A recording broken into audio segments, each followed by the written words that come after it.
రోడ్ల మీదకొచ్చి బ్యానర్లు పట్టుకొని గొంతుకులు కూసేస్తాం. సినిమాలు చెప్పడానికి చాలా బాగుంటాయి ఇవి. నేను సినిమాల నుంచి వచ్చిన వాడిని. సినిమాలు చెప్పడానికి చాలా బాగుంటాయి.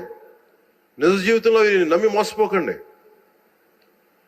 కాలు మాలి మక్కిలు ఎరగొట్టి కింద కూర్చోబెడతా. జాగ్రత్త, పిచ్చి వేషాలు వేయకండి ఎవరు కూడా. ఇన్నరా పిచ్చి వేషాలు వేస్తే మక్కిలు ఎరగొట్టి కింద కూర్చోబెడతాడట డిప్యూటీ సీఎం పవన్ కళ్యాణ్. అదే ఆ నడుమ జగన్ సత్తెనపల్లి పర్యటనకు పోయినప్పుడు రప్ప బ్యానర్ పట్టుకొని వచ్చిరు కదా కొందరు. అగో దాని మీద ఇట్లా మాట్లాడిండు ఉప ముఖ్యమంత్రి.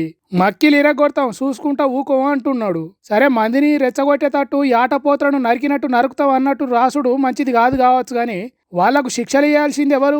కోర్టులు కాదా? అయినా మక్కిలు ఇరగొడతామనుడు ఏంది? ఒక మనిషిని కొట్టే అధికారం రాజ్యాంగం ప్రకారం ఎంతటి మనిషికైనా లేదు. కానీ మక్కిలు ఇరగొట్టుడు ఏంది? అట్లా మక్కిలు ఇరగొట్టాలనుకుంటే మీ పార్టీ కార్యకర్తలు నీ ఫ్యాన్స్ చేసిన ఈ రంగం చిన్నగా ఉంటుందా? వాళ్ళ దాకేందుకు?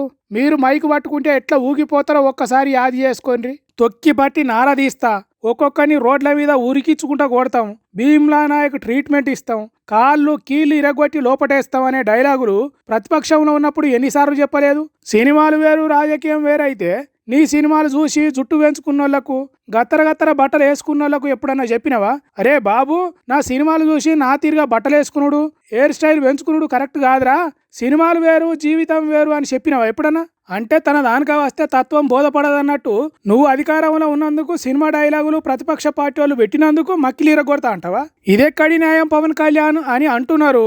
రాజకీయాలను సినిమా డైలాగుల వ్యవహారాలను చూస్తున్న ఏపీ జనాలు.